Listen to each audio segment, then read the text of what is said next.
To my subscribers, welcome back. And if you're new to my channel, thanks for checking this out. So from time to time, especially during this global pandemic that we're all going through together, it's a good idea to step back, zoom out, and take a look at your overall life to see where you're happy and also to see where you might want to change some things up a little bit. So today we're going to talk about the 8 areas of a tool called the Wheel of Life. This is the Wheel of Life here. A lot of coaches use this tool.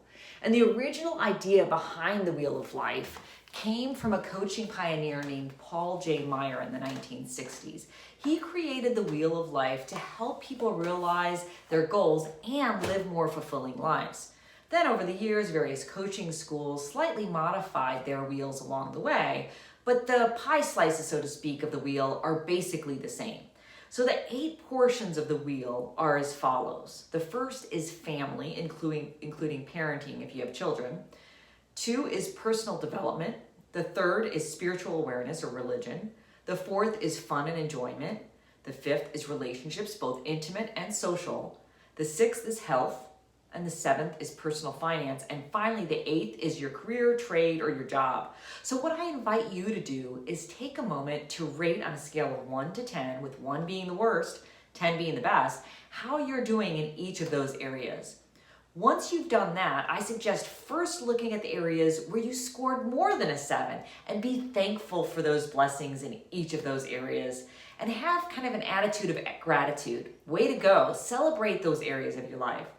Next, take a look at the areas that scored less than a 7 and ask yourself what the root cause of each of those scores might be and how might you take one small step to improve that score.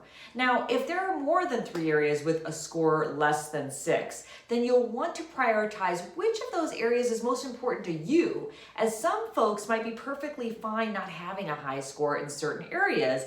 That's just fine because it's based on your values and your priorities.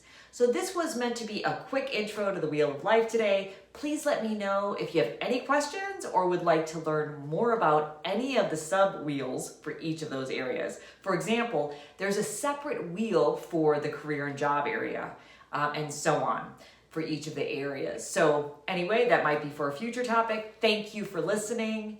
And I'm looking forward to sharing with you again next Thursday. I wish you peace, love, and joy. And as always, keep the faith and let your light shine.